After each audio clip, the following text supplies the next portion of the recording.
Am I live? Yes, hopefully. Welcome to Cash Talks Football on a Monday Night Live, when I normally spend the first 10 seconds figuring out if I'm actually live or not.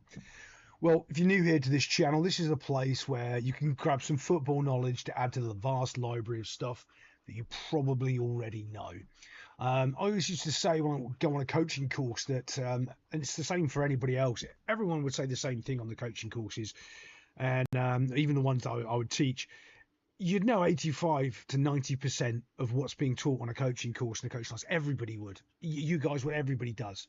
But it's that little 10, 15% that you don't know that changes your perspective completely on the game.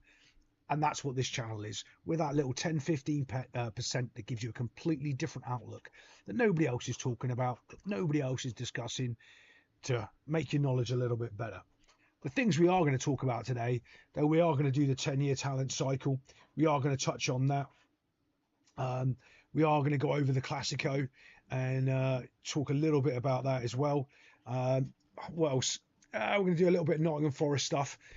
Maybe some stuff on Man United, but that's going to fit into the 10-year talent cycle of what's happening there with Ruben Amorim and the type of coach he is, and what he's not really doing properly. Well, he says a couple of things that make me concerned that you should already be doing as a manager. We're going to talk about the travesty that's the Champions League and some of the scores in the Champions League. And we're also going to be talking about Liverpool and the travesty that's Liverpool. The Champions League stuff, though, is pretty awful. But a lot of people don't get this because what happens in football is when you score goals, you think that's good, right? Oh, we've beaten someone 5-0. That's fantastic. Yeah. That is fantastic. But all those things comes at certain costs, and there's certain things behind all of those things you're looking at. So let's break this down, start at the beginning. Let's just do Champions League straight away, as I'm prattling on about it.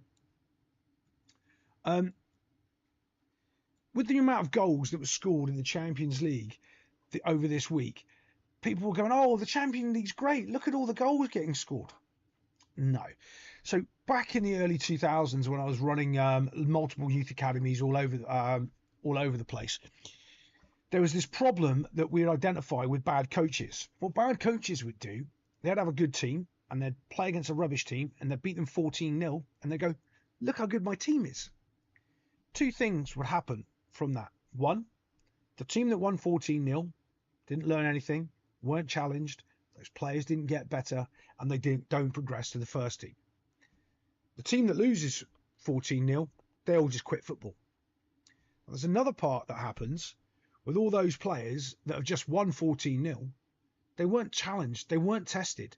So the minute they come up against a good team, they've got no grit, no determination, know how to grind out a result. They've got none of that. They don't know. They only know how to win from the front, from being ahead and then winning, because they haven't been challenged. And when you do that on a repeated basis, you destroy those players because they've never faced a challenge. They don't know how to overcome adversity. I'm going to talk a little bit about a comment here. I'm going to start saving comments, by the way, during the week for videos. I've only done one so far this week, but I'm going to do it more and more.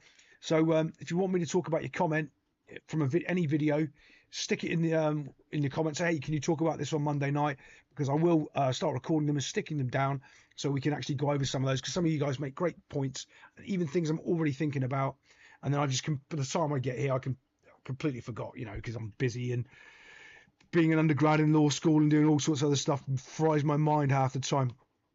But it was from Gary, and he was talking about the Chelsea players, the down tools. They had no desire to take the game to the opposition, and even tried play acting tricks to gain an advantage. Well, here's the problem.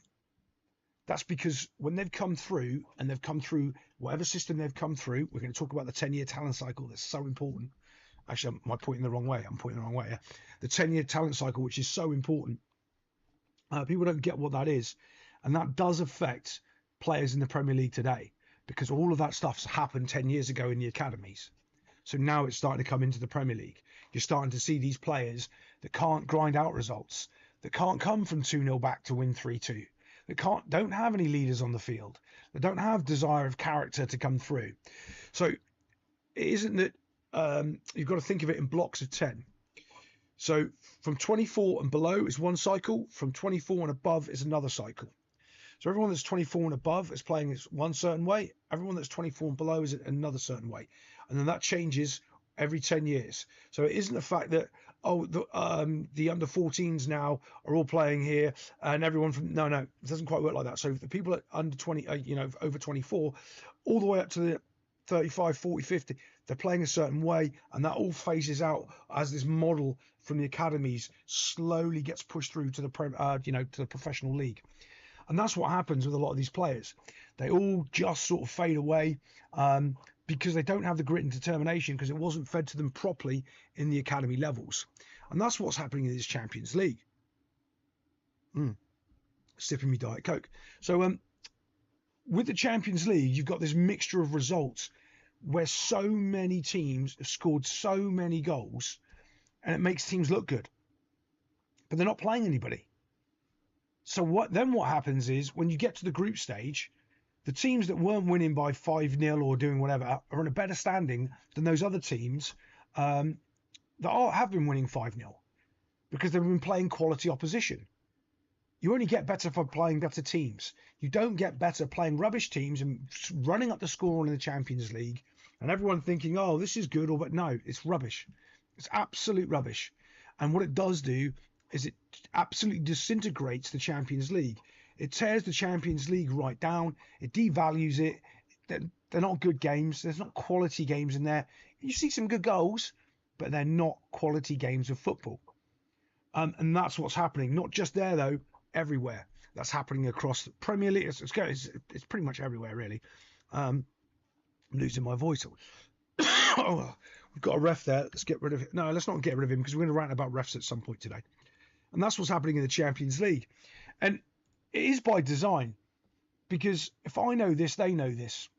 They know that the competitive nature of the Champions League is getting eroded by adding weaker teams into it. But they're looking to sell TV rights. They're looking to sell spots on a Tuesday and a Wednesday for Champions League football. They're not interested in the quality of the football and the quality of the games. That is by the by. Yeah, you've got to be aware of that. I mean, it's getting worse and worse, though, in football because the new one is that they are going to get away with Boxing Day fixtures after Christmas Day. Because of scheduling rights, they need to play a certain amount of games on the weekends and Saturdays and Sundays. So they're going to miss out the tradition of the Boxing Day games of football. And they're going to stick them a couple of days later on the weekend because of, well, money. Now, the other problem you've got is, I'm not really into the money aspect of it anyway. You really want to pull that away because ultimately, when you get involved in the TV broadcasting and the TV scheduling deals, that's what's really funding and driving the game, not necessarily anything else, really. But let's just move Real Madrid out of the way. And we'll talk, Real Madrid. And let's move in Real Madrid for the El Clasico this weekend. It was quite interesting because the El Clasico was quite a good game. And it was very interesting in the fact that two teams wanted to play a game of football against each other and actually win the game. You could see that it was a big deal to Real Madrid that they had lost, 5 or maybe 6 El Clasicos in a row. And there was real tension. And I stuck the commentary on for the last couple of minutes because there was a bit of a fight. And I know I shouldn't have because I just get annoyed because they just speak utter nonsense. And there's all these players having a bit of a kerfuffle. By the way, there's nothing more than a little shove, little playing handbags, little shovey. And the commentator's like, that's not what the El Clasico's about. I'm like, yeah, it is. That's exactly what the El Clasico's about. Passion and two teams that want to win and annoyed when they lose and rubbing it in the other team's face when they win. That's exactly what it's supposed to be about. And the fact the commentator was going, no, this isn't what the El Clasico's supposed to be about. Mate, yeah, it is. That's exactly what it's supposed to be about. And it just drives you mad because I think they've completely misunderstood football. They completely just don't understand.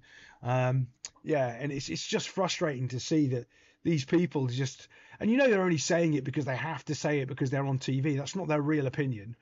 And I think that's so bad. Like, there's no value anymore in listening to these people because they're just robots.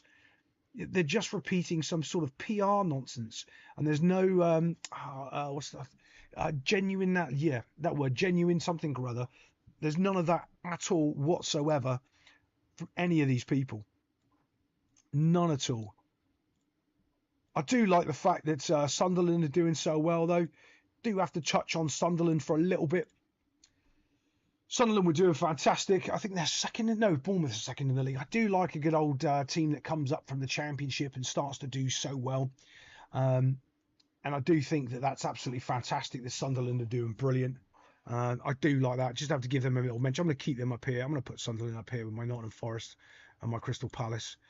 Yeah, I'm going to keep them up there for a little while. Oh, God. Arne Slot and Liverpool. Oh, my goodness. What is going on at Liverpool? Now, I watched a little bit, and you probably, if you saw my video of Liverpool, you would have heard me ranting about Virgil van Dijk and his body shape, his body language, and his body position, and the fact that he is not a leader. And it's the first proper Liverpool game I've watched quite a bit of. And you can see every single thing Kerkez was doing, Virgil van Dijk was critical of. You can see it in his body shape, his body language, everything. That's why Kerkez is having a nightmare on that left-hand side, because he constantly is looking over at Van Dijk and seeing he's getting judged. He's constantly looking over and worried about every little thing he's doing. You can't play football like that. You can't play football in fear. And he is. And he's probably not the only one. So there's a difference of being a leader and being a threatening leader. And it looks like to me he's a hypercritical, threatening leader coming from a position where he's not a good footballer at the moment. You lead by example, and Van Dijk is he's an awful defender right now. You're only as good as your last game. Remember that in football. You're not the player you were 2 years ago. You're not the player you were 4 years ago. You're the player you were in the last game, and he was awful in his last game of football. So that's what he needs to take into account. And I also think Arne Slot's in a bit of a trouble as a manager. Now, excuse me. I did call it out last year, and I did say we'd find out about Arne Slot in his first real blip as a manager. And he didn't have one last year. I was expecting it to come. He just kept the team ticking over, doing the same old, ticking over, making the same substitutions at the same times, doing the same things, and won football games. And I always said we're going to find out who Arne Slot is as a manager when he has a blip. This is more than a blip for Liverpool. This is more than a speed run. This is like a cavern that they've fallen into. And Arne Slot doesn't really understand the sort of cavern that he's fallen into. You can tell. So when you're in this situation and you're losing football games, the first thing you do as a manager, okay, this is all my experience, because I picked up a team that hadn't scored a goal, and if they lost 6-0, they were happy. I mean, oh, this is good. We only lost 6-0. And we slowly but surely ground it down. And I can remember we tied 0-0, and it's like we won the World Cup, and our team went mental, and the other team was like, what's going on? We didn't concede a goal, because that's all we worked on, because we needed to have a building block.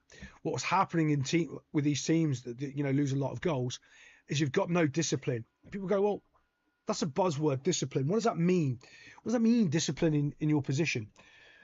Well, if you're the right back and the left back, you do not go past your midfield line. You have to be disciplined. You do not get involved in attacking because you're a defender. You have to be disciplined. Your back four doesn't go anywhere. Just don't get involved in what's going on up front. Your midfielders don't make runners.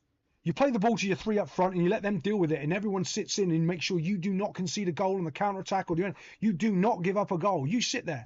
If you sit there for 70 minutes, you sit there and you do not give up a goal. Liverpool aren't playing like that. Liverpool are playing free, open, spaces everywhere. None of their players are disciplined. None of them are sitting in and holding, and that's what they need to do.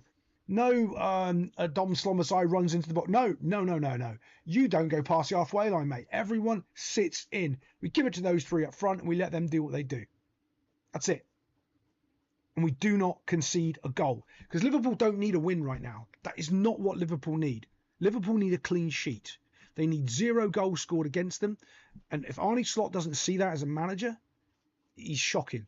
That's all he needs to do. Everyone tightens up. No one runs forward. Everyone bunches up. We make sure that we do not concede a goal. We give it to our 3 front men. And if they create something great, that's it. Oh, and by the way, in the 75th minute or the 85th minute, we might commit one midfielder. That's it. And you do not give up a goal. Slot's not doing that. He's kind of losing the plot. And I also think there's a lot of player dynamics that no one's really talking about. So Mo Salah was the man, and so was Sadio Mane.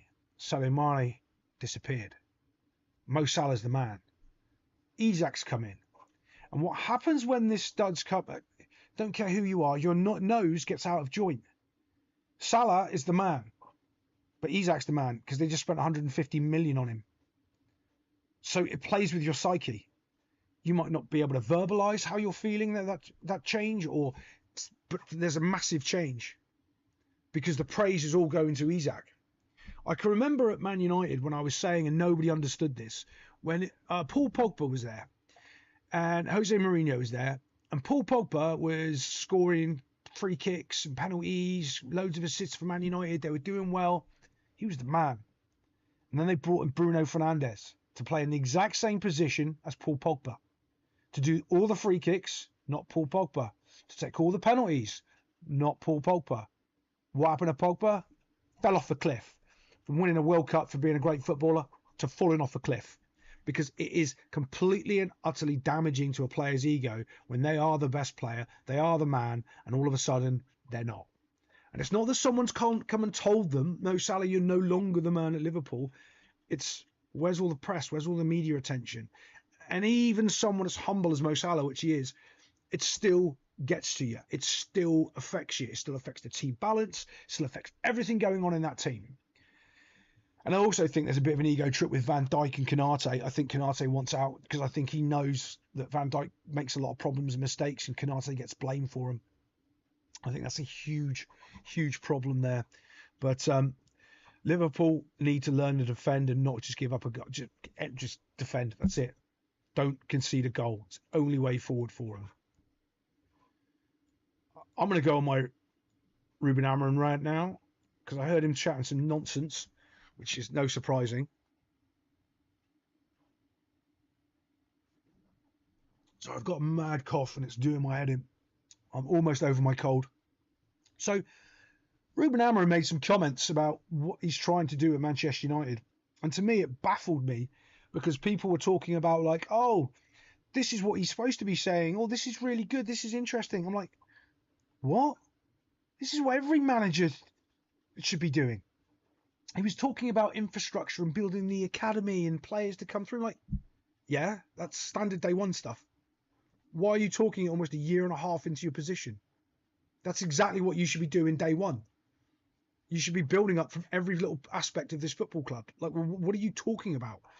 And the amazement factor in some people's reactions of going, oh, I think it's great that he's doing, trying to build up through the whole team. And what?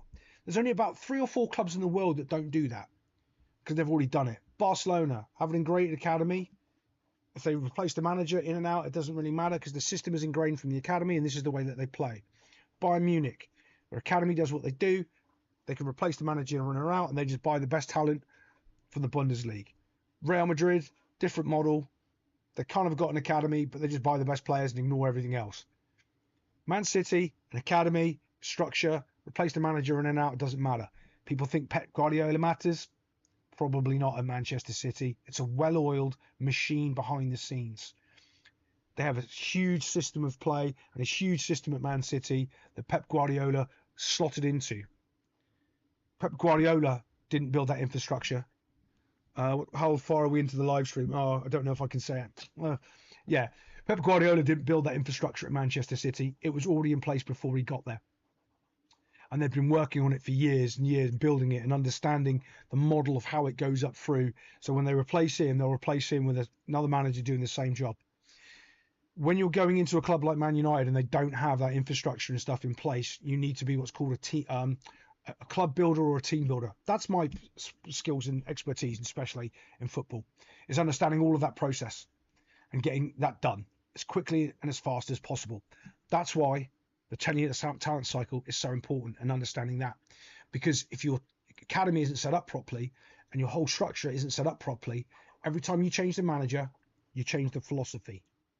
I wonder if there's a club that we know where every time they change the manager, they change the philosophy. I think there is. There's also another problem when you do that. When you change your philosophy drastically from your model, your players don't understand it. And people trying to say, oh, but they're professional footballers, and it doesn't work like that. Go to a new job. See how many times you accidentally take the wrong turn into your old job. Yeah, you'll do it. Move houses. See how many times you accidentally drive towards your old house. Yeah, you'll do it. It's even worse on the football field because you're doing that week in, week out, day in, day out, every minute of the day. And now you've got to change everything that you've been doing, something completely different, and you're not ready for it.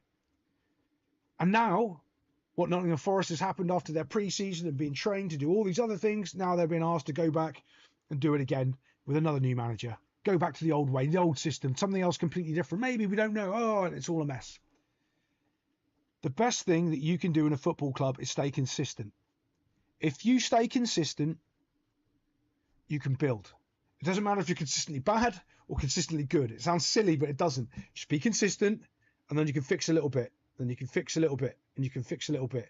When you start doing massive window shifts from managers and from philosophies, that's when disaster happens. And that's what I can see happening at Nottingham Forest. It's an utter disaster. They are going only one way, and I think they're going to go down. They've got till Christmas to change my opinion, but that's where I think they're going to end up right now. They've got a lot of work to do. And the other problem with it is other teams around them will be picking up points as they're picking up points.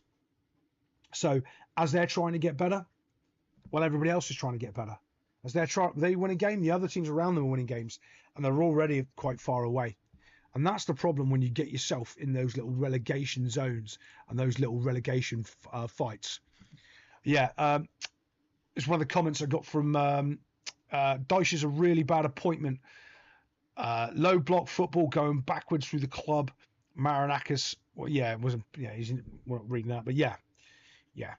Marinakis has a lot to blame for what's happening at Forest, and he won't hold accountability for it. And it's going to cost Forest, might cost Forest their place in the Premier League. It's going to be really, really bad. So, well, really bad season, I think. One of the other things, though, I would talk about the refs, but I just think the decisions are getting so ridiculous. It's getting absurd. I don't think there's a single game this week that I've seen where there hasn't been a referee decision that was blatantly wrong. Ones I can talk about. Van Dijk's penalty wasn't a penalty. He wasn't inside the box. There was a penalty supposed to be given for for United that wasn't given. There was another thing where United scored a goal that shouldn't have been a goal because Luke Shaw fouled somebody. Like, there's loads and loads and loads of these decisions, and that's just a couple. I think there was one in the Chelsea game. I mean, there's loads and loads of decisions, and it isn't by little bits anymore. It's like, is it clear and obvious? Yeah, it's clear and obvious the referees don't know what they're doing. Because if I've got to get a ruler out and draw whether or not the ball's inside the box or outside the box, it's not clearly inside the box, it's not clearly outside the box, you don't know, and you won't give me... This is the worst part about it, because I was chatting on the old Twitterverse with a couple of people, and you know when it's dodgy. You know straight away that the decision, whatever decision that they've done on the field is wrong, because they don't give you a highlight review of it. You don't see the review. You don't see the instant replay. That doesn't happen. They just whitewash it and move on. When you go to the highlights after the game, it's not in the highlights.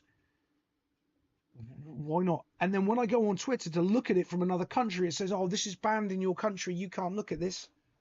What? That's why you know there's so much dodginess going on inside that football. It's because they're covering it up and they're not talking about it. Liars don't like to be talked. If they're not lying, show us the replay. Show us from the other side of that Man United foul, not just the one where, because it's clearly a penalty. It's not. You can't find it. It's not in the highlights. They didn't, replay it live. Some of it's awful. And the problem you've got as well is when your team wins the game, the manager should be coming out, and that's the time when he goes ham on the referee because he's won the game. He's coming from a point of authority. He's saying, well, it doesn't affect me because I won the game, but you're still wrong. This is still, disgraceful. And that's what he needs to do. And obviously it won't happen because he'll get fined and he'll get banned from football, like from calling out the PGML and how rubbish they are. And but it's getting to a point where it's completely and utterly ridiculous in football. You can't watch a game nowadays without a referee making an awful decision and then VAR making an even worse one. And of course people don't want to say it's the C word. I can't use that word at the moment. There's a reason for that. I'll be able to tell you in maybe about 5 days. Because it's just too obvious. It's all the time in football. I am going to go on a little bit about the 10-year talent cycle though, and the progressiveness of football, because it might be the title of my next book actually. Do you know the 10-year talent cycle in football? So when you're going through and you're playing at your under 12s, your under 14s, and you've got your progressive managers and you're doing your stuff, right? You can play, and actually relates to the Premier League an awful, quite a lot. So when you've got your little youth team and you're plodding along and you're teaching to pass out the back and you're doing whatever, something happens. Then you play in the league. Do you know what I mean? Results. When you're not in the league and you're playing over in your little academy bubble environment, your team plays great football. The minute you go into that league, all that football goes out the way because you're trying to win a football game. All of the good football is played over here. When you get into the league, it's rubbish because you're just trying to win a football game. Everything breaks loose and it's all madness, and you're just trying to get a result, not concede goals. You're moving your players, you're doing all sorts of things. What I've seen a lot of these managers in the Premier League is they don't realise they're in a league and they've got to get results.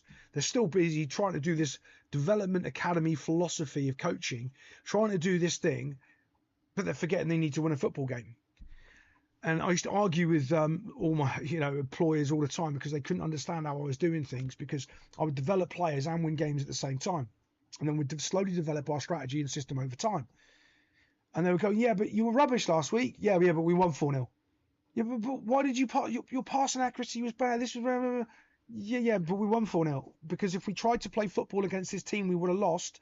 And all the good work that we had done for the last 3 weeks of teaching the team to play football, they would no longer trust because they'd get punished for doing all of those things they were trying to do correct. And of course, these managers don't quite understand that in the Premier League because they're not really good managers.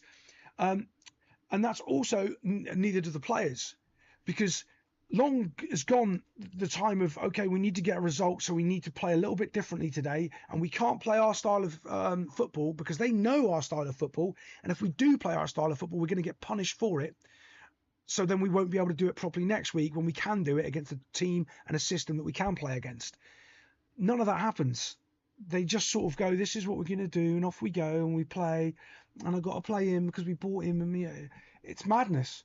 It's utter madness. And the fact that a lot of these managers don't, who was it? Crystal Palace exposed Arne Slot's tactics. And Arne Slot didn't realise that after that game and go, right, we cannot play this way again next week because we're going to get beaten. He just carried on doing it.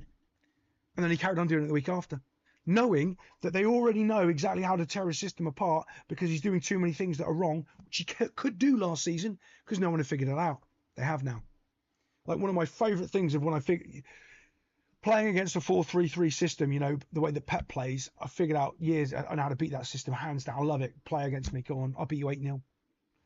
You'll have a better team than me. I'll beat you 8-0. Because there's two things you have to do to break us down, and I need one player to be able to do one job, and you're done. That comes from years of getting it wrong, getting beaten 8-0, actually it wasn't 8, it was 7-0. The coach knows who he was. He beat me 7-0, and 3 weeks later I beat him 4-0. And because I figured out what he was doing, it's like, you little...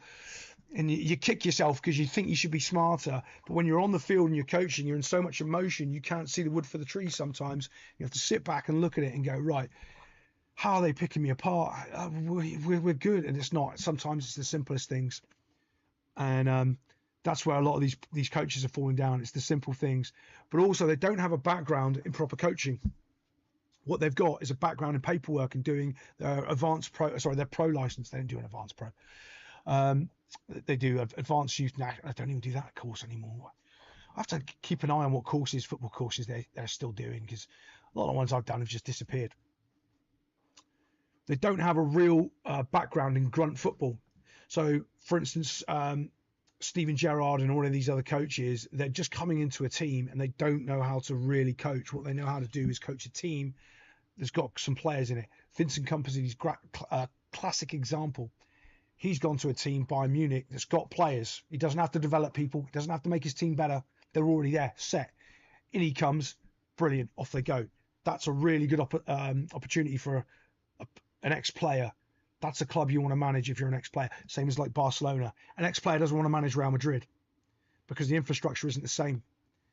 You're doing too much managing a club like Real Madrid to keep everything flowing and everything cohesive.